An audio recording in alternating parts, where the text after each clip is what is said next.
నేను అది మింగాను ఇది మింగాను టాబ్లెట్లు మింగాను అని చెప్తుంది. ఆ డాక్టర్స్ ఆవిడెవరో యాక్సిడెంట్ లో ఇదైనట్టుగా ఒక షో జరిగింది.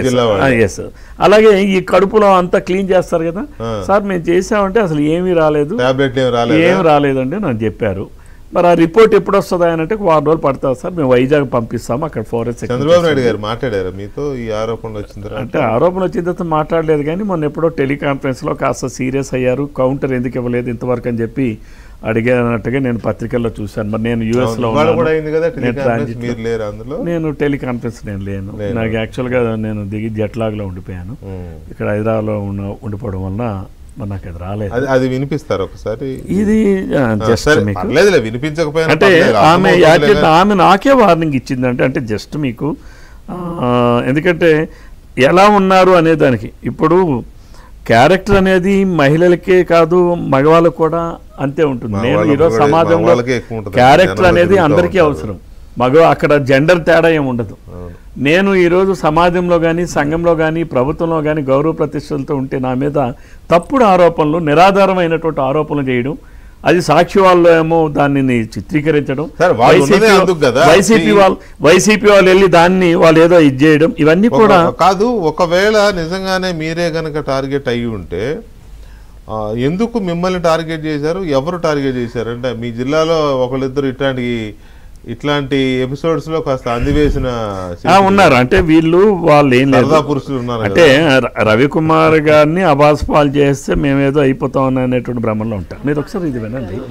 అయితే మరి అవ్వదండి, వాళ్ళకి అతనికి నేను కింతలు ఎక్కడ జాయిన్ అవ్వమని చెప్తానన్నారు కదా, అక్కడైనా లేకపోతే ఏపీ మోడల్ స్కూల్ తామాడ్లోని ఖాళీలు ఉన్నాయి. ఆ ప్రిన్సిపల్ సారు అతనికి నేను చెప్తాను, ఈ పిల్లకి అక్కడికి వెళ్ళమని చెప్పండి, హాస్టల్ ఫెసిలిటీ కూడా ఉంది, హాస్టల్లో కూడా సీట్ ఇస్తామన్నారు. ఈ పిల్లకి సిఈసీయో హెచ్ఈసీ ఏదో ఒకటి అక్కడ జాయిన్ చేయమనండి.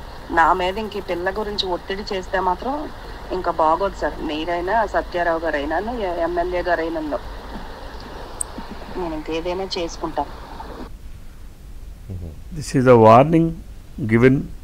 అంటే ఎప్పుడు ఏది వచ్చినా కూడా నేను ఏదో ఒకటి చేసుకుంటా అనే భయపెట్టే బ్లాక్మెయిలింగ్ నేచర్.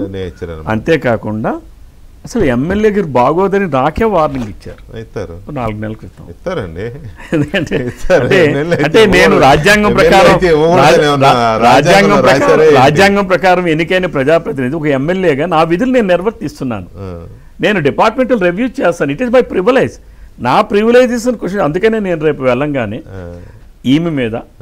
ఈమెకి ఎవరైతే మాట్లాడారో ఆ నిరాధారమైన ఆరోపణలు బలపరుస్తూ మాట్లాడారు వాళ్ళందరి మీద కూడా నేను పోలీస్ స్టేషన్ లో కంప్లైంట్. మీరు కేసు పెట్టాలంటే అక్కడికి వెళ్ళవసరం. ఇప్పుడంతా 0 ఎఫ్ఐఆర్. మీరు అమెరికా నుంచి పెట్టే ఎఫ్ఐఆర్.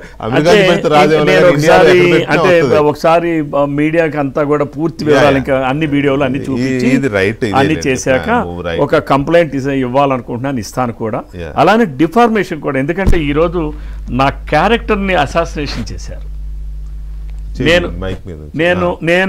నేను నిలుపుకొని వచ్చింది నా క్యారెక్టర్, నా పొలిటికల్ క్యారెక్టర్, నా పర్సనల్ క్యారెక్టర్.